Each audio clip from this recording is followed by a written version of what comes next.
Fala pessoal, sejam muito bem-vindos aqui ao canal e o tema hoje é fundos imobiliários. Eu sei que vocês gostam de fundos imobiliários, mas hoje é especial porque tem a recomendação do melhor fundo imobiliário para 2020. E vocês sabem que quando tem recomendação tem um analista profissional aqui. Fala Felipão. Fala Ricardo, como que você tá? Tudo bem, cara? Tudo certo. Vamos ter hoje então uma recomendação sobre fundos imobiliários, certo? Exatamente, né?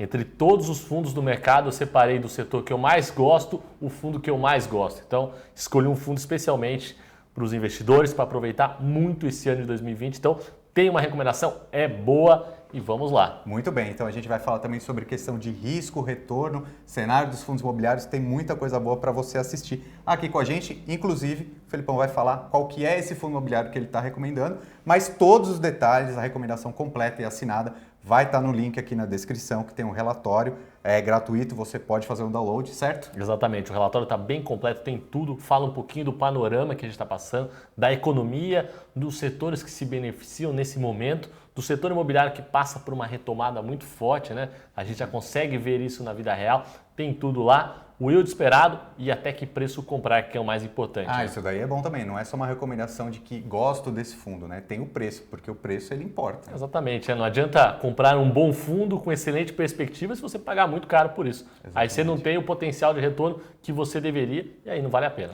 É aquela história, né? Você pode gostar muito de um carro, por exemplo, mas você não vai pagar 10 vezes mais caro por causa que você gosta daquele carro, né? Exatamente, né? Você tem que aliar risco e retorno. São fatos muito importantes que o investidor tem que levar em conta. E falando nisso, é legal que a gente estava dando uma olhada na rentabilidade do IFIX, né, em 2019. O IFIX é a média, né, dos principais fundos imobiliários e rendeu super bem, né? Exatamente, Ricardo. O IFIX teve um ano muito bom, retornou muito perto da valorização da bolsa e o mais importante, né, com menor risco, né? Quando a gente olha para a volatilidade, ela é muito menor do que a bolsa, chega a ser 4 vezes menor do que a bolsa. Então a gente tem uma volatilidade na casa dos 4% para o IFIX, que é esse conglomerado de fundos imobiliários, enquanto do Ibovespa esse número supera os 18%. Então alia retorno com menos risco. E a gente sempre busca isso, né?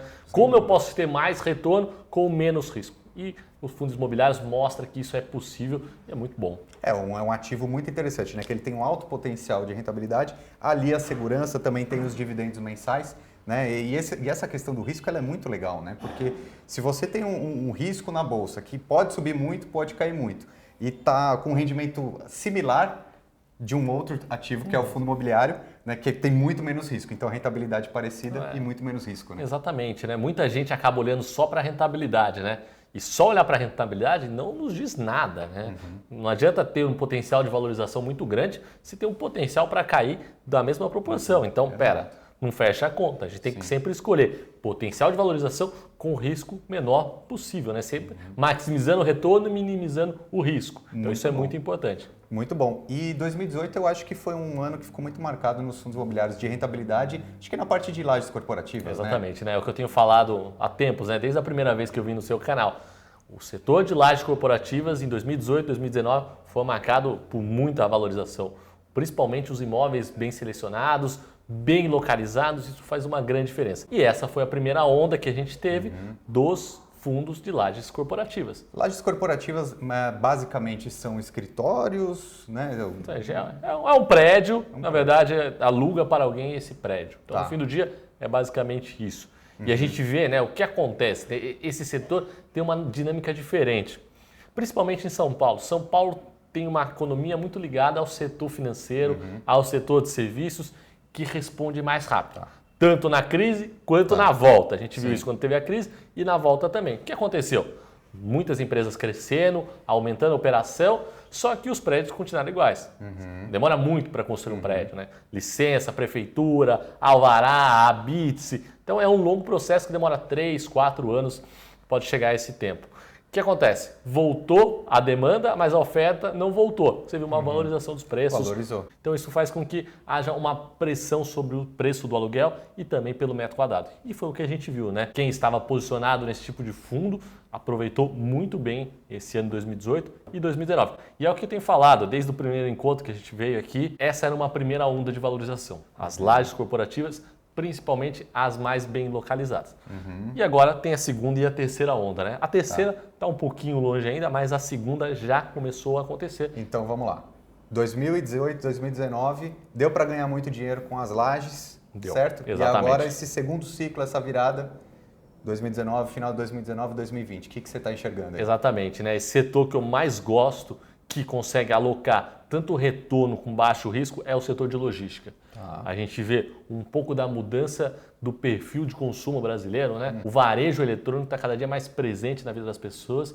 Isso faz com que exista uma mudança, né? Então você precisa que esses centros logísticos, né, os centros de distribuição, sejam mais perto das grandes capitais, das grandes metrópoles, onde tem gente que demanda por esse tipo de serviço. Então está muito aquecido e vai aquecer ainda mais no ano de 2020.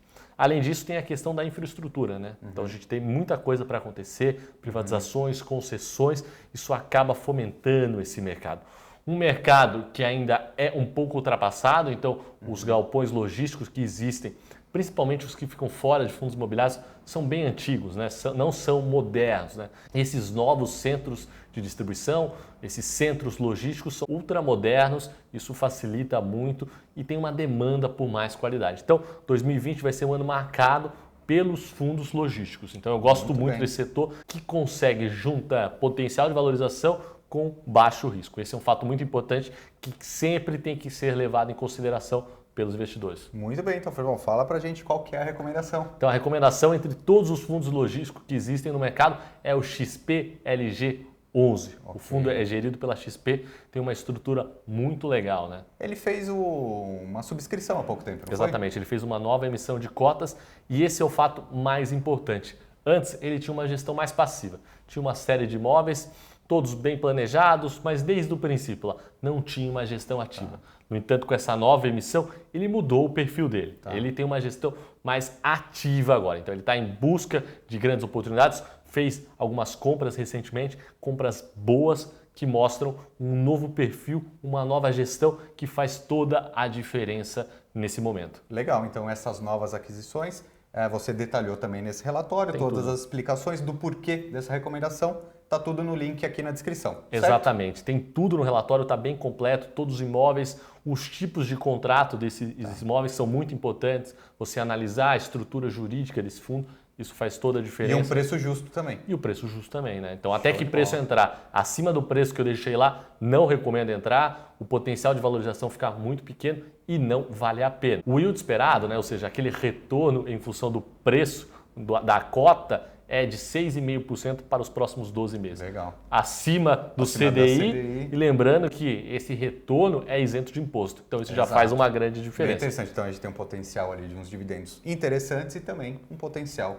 de valorização dessa cota. Exatamente. Certo? Bom retorno, baixo risco, com yield alto acima do CDI. Só coisa boa. Legal. Então todos os detalhes na descrição. Felipão, obrigado, Ricardo, foi um prazer mais uma vez. Estamos aí. Vou deixar um recado. Em 2020, podem me cobrar dessa recomendação que a gente vai ver como vai estar lá. Muito bem. Valeu, gente. Tchau, pessoal. Até breve. Até mais.